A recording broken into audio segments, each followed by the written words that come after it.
Good morning मेरे प्यारे दोस्तों। मैं आपका दोस्त अमित तोमर लेके हाजिर हूँ सुबह के सवाल,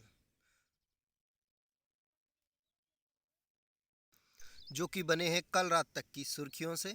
आज तारीख है 3 अगस्त 2020। दैनिक समसामयिक की सभी प्रतियोगी परीक्षाओं के लिए, फिर चाहे आप Delhi police, UP police, MP police, SSC, railway, banking, किसी भी कॉम्पिटिटिव एग्जाम की तैयारी कर रहे हैं जहां current affair with static GK पूछा जाता है, तो आप सही जगह पर हो। आज का सेशन स्टार्ट करने से पहले आज की मोटिवेशनल लाइन क्या है? आज की मोटिवेशनल लाइन, आज की लाइन है, जब तक किसी काम को किया नहीं जाता तब तक वह असंभव लगता है। हाँ दोस्तों, जब तक कोई काम कर ना लिया जाए वो काम सिर्फ तभी तक असंभव लगता है कि ये असंभव है, लेकिन जब वो कर लिया जाए तो वो काम बहुत ही नॉर्मल हो जाता है। जैसे मैं आपको एक एग्जांपल देता हूँ। क्रिकेट आप में से बहुत सारे लोग खेलते होंगे और बहुत सारे लोग जो नहीं खेलते वो क्रिकेट के बारे में विषय में जानते होंगे। ठीक है, खेल को स्टार्ट हुए इसे 39 साल हो गए थे और 2962 मैच खेले जा चुके थे अंतर्राष्ट्रीय, 50-50 ओवर के, जिन्हें हम वनडे कहते हैं, ओडीआई कहते हैं। लेकिन कोई भी बल्लेबाज दोहरा शतक यानी 200 रन के आंकड़े को नहीं छू पाया था वर्ल्ड क्रिकेट में। वर्ष 2010 में सचिन तेंदुलकर ने सबसे पहला वनडे डबल सेंचुरी लगाई। 50-50 ओवर के मैच में दोहरा शतक सबसे पहला सचिन तेंदुलकर ने लगाया। यानी सचिन तेंदुलकर को कितने समय बाद लगा? जब तक 2962 मैच खेले जा चुके थे। तो तब तक असंभव था, लेकिन एक बार सचिन तेंदुलकर ने कर दिया तो अगले ही साल वीरेंद्र सहवाग ने 219 रन बना दिए। एक साल का समय नहीं लगा दोस्तों, मात्र 20 मैचों के बाद ही सहवाग ने कारनामा कर दिखाया। उसके बाद रोहित शर्मा, मार्टिन गुप्टिल, फिर तो रोहित शर्मा ने 3-3 बार ये कारनामा कर दिखाया। तो दोस्तों बस असंभव तब तक है जब तक कि वो कार्य हो नहीं जाता। ठीक है, तो असंभव कुछ नहीं है, बस तब तक असंभव है जब तक होता नहीं है, उसके बाद नॉर्मल है। ठीक है दोस्तों, चलिए बढ़ते हैं आज के सेशन की तरफ। आज का पहला सवाल है, भारत के किस मंत्रालय को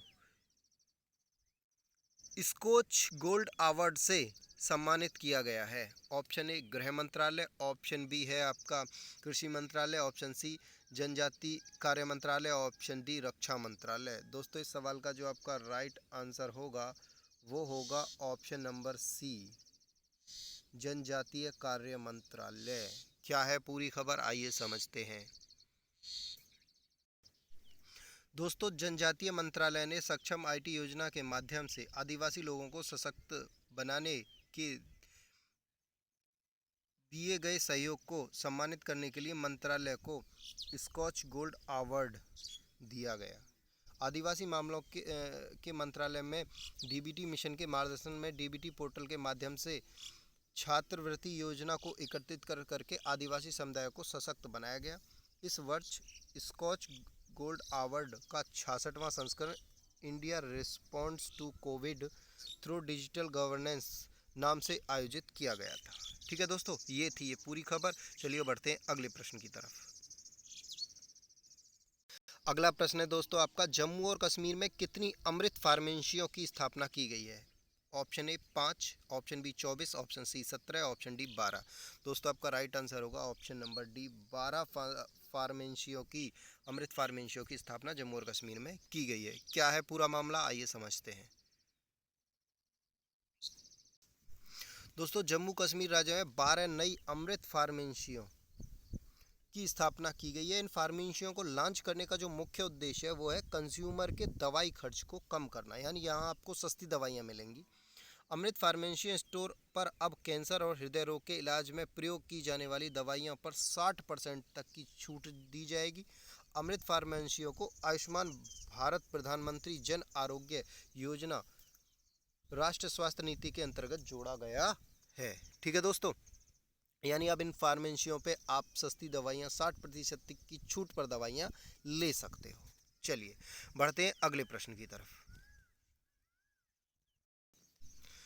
अगला प्रश्न है दोस्तों, किस देश के पूर्व राष्ट्रपति ली तेंग हुई का निधन हुआ है? ऑप्शन ए चीन, बी मलेशिया, सी ताइवान या डी जापान। आपका राइट आंसर होगा ऑप्शन नंबर सी, ताइवान के पूर्व राष्ट्रपति ली तेंग हुई का निधन हुआ है। क्या है पूरी खबर, आइए समझते हैं। दोस्तों, ताइवान देश में लोकतंत्र के जनक माने जाने वाले, हाँ जी, ताइवान में जो लोकतंत्र का जनक पूछा जा सकता है किसे माना जा सकता है, माना जाता है, तो आपको पता होगा ली तेंग हुई को। लोकतंत्र का जनक जो माना जाता है ताइवान में, ली तेंग हुई को माना जाता है। ठीक है दोस्तों, उन्हें ताइवान के राष्ट्रपति के रूप में 98 से 2000 तक चुना गया। उन्होंने अपने शासनकाल में नए लोकतांत्रिक राजनीतिक कार्य किए और संवैधानिक परिवर्तनों के माध्यम से देश को आगे पहुंचाया। वे ताइपे के मेयर और ताइवान के प्रांतीय गवर्नर भी रह चुके हैं। चलिए बढ़ते हैं अगली खबर की तरफ। अगला प्रश्न है दोस्तों, किस इस्लामिक स्टेट में पहला परमाणु रिएक्टर बराकाह ने काम करना शुरू किया है? ऑप्शन है अफगानिस्तान, ईरान, पाकिस्तान या संयुक्त अरब अमीरात। दोस्तों, इस सवाल का राइट आंसर होगा ऑप्शन डी, संयुक्त अरब अमीरात में पहला परमाणु रिएक्टर जिसका नाम है बराकाह, इसने काम करना शुरू कर दिया है। क्या है ये पूरा मामला, आइए समझते हैं।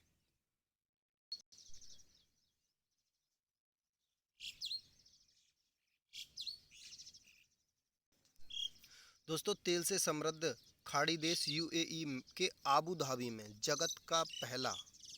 जगत का पहला परमाणु रिएक्टर बराकाह ने काम करना शुरू किया है, जो कि 1400 मेगावाट के दबाव वाले पानी के रिएक्टर से बिजली उत्पन्न करेगा। संयुक्त अरब अमीरात ने वर्ष 2017 में बराकाह परमाणु रिएक्टर के चालू होने की उम्मीद लगाई थी। यानी इन्होंने ये सोचा था कि भाई हम 2017 तक इसे चालू कर लेंगे, लेकिन चालू कब हुआ? 2020 में। बराकाह शब्द जो है वो अरबी शब्द है और जिसका मतलब होता है आशीर्वाद। ठीक है दोस्तों, अमीरात न्यूक्लियर एनर्जी कॉरपोरेशन ENEC और Korea electric power corporation KEPCO के एक संयुक्त उद्यम में विकसित किया है, जिसे दक्षिण कोरिया द्वारा डिज़ाइन किया गया है। दोस्तों, इस रिएक्टर को जो डिज़ाइन किया है वो दक्षिण कोरिया ने किया है। ठीक है दोस्तों, चलिए रुक करते हैं अगली खबर का।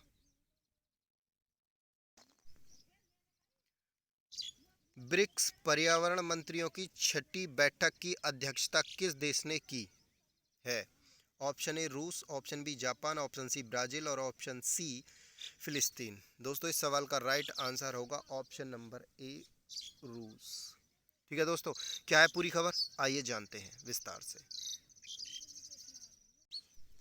दोस्तों, ब्रिक्स पर्यावरण मंत्रियों की छठी बैठक की अध्यक्षता रूस ने की। भारत वर्ष 2021 में विश्व पर्यावरण मंत्रियों की 7वीं बैठक की अध्यक्षता करेगा। यानी 2021 में जो 7वीं बैठक की अध्यक्षता करेगा वो भारत करेगा। इस बैठक में फेडरेटिव रिपब्लिक ऑफ ब्राज़ील, रूसी संघ, भारत गणराज्य, पीपुल्स रिपब्लिक ऑफ चाइना और दक्षिण अफ्रीका गणराज्य के पर्यावरण मंत्रियों ने वीडियो सम्मेलन के माध्यम से बैठक का आयोजन किया। भारत की तरफ से पर्यावरण मंत्री श्री प्रकाश जावड़ेकर ने इस बैठक में भारत का प्रतिनिधित्व किया और भारत द्वारा राष्ट्रीय स्वच्छ वायु कार्यक्रम में भारत द्वारा किए गए प्रयासों पर चर्चा की। ठीक है दोस्तों, चलिए बढ़ते हैं अगले प्रश्न की तरफ।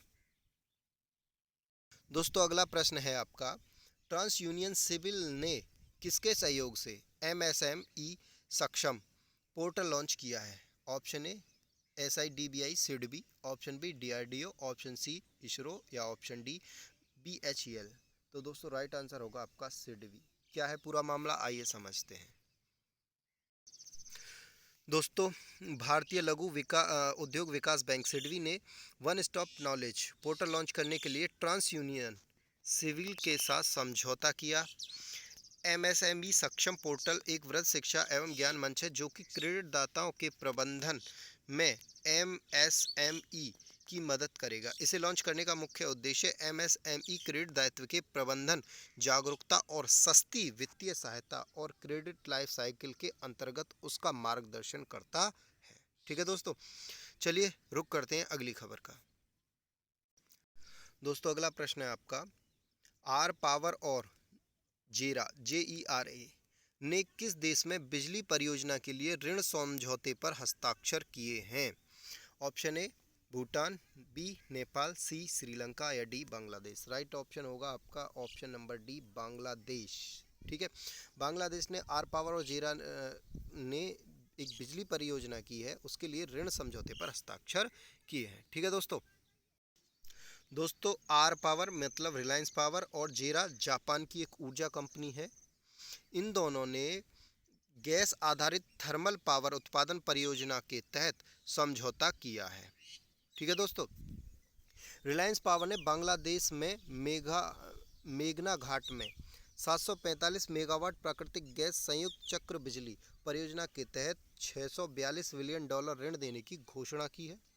रिलायंस पावर वर्ष 2022 में कमर्शियल ऑपरेशन के तहत 745 मेगावाट प्राकृतिक संयुक्त चक्र बिजली परियोजना से उत्पन्न की जाएगी, जिसे बांग्लादेश पावर डेवलपमेंट बोर्ड खरीद एवं बेच सकेगी। ठीक है दोस्तों, तो ये जो जेरा है वो एक जापान की ऊर्जा कंपनी, आपको याद रखना है। ठीक, चलिए बढ़ते हैं आज की अगली खबर की तरफ। दोस्तों अगला प्रश्न है आपका, पावर फाइनेंस कॉर्पोरेशन ने किससे भारतीय प्रौद्योगिकी संस्थान के साथ स्मार्ट ग्रिड टेक्नोलॉजी के लिए समझौता किया है? Option A IIT Delhi, option B IIT Kanpur, option C IIT Madras और ऑप्शन डी आईआईटी उत्तराखंड। आपका राइट आंसर होगा option number B IIT Kanpur. ठीक है दोस्तों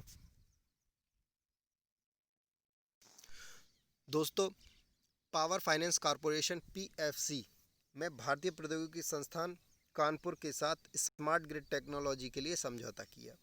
पावर फाइनेंस कॉर्पोरेशन ने स्मार्ट ग्रिड प्रौद्योगिकी पर अनुसंधान एवं विकास के लिए बुनियादी ढांचे को विकसित करने के उद्देश्य से आईआईटी कानपुर के साथ यह समझौता किया। पीएफसी आईआईटी कानपुर को इस परियोजना के लिए 2,38,97 हाँ जी 2,38,97 करोड़ रुपए की वित्तीय सहायता प्रदान करेगा और 9 चुने गए उम्मीदवारों को फेलोशिप भी प्रदान करेगा। ठीक है दोस्तों, चलिए बढ़ते हैं अगली खबर की तरफ। अगला प्रश्न है आपका, किस राज्य में लाइफ साइंसेज पार्क का शिलान्यास किया गया? Option A Karnataka, option B Kerala, option C Maharashtra, option D Tamil Nadu. दोस्तों राइट आंसर होगा ऑप्शन नंबर ए कर्नाटक। ठीक है दोस्तों, चलिए बढ़ते हैं अगले प्रश्न की तरफ। और अगला प्रश्न क्या कहता है आपका?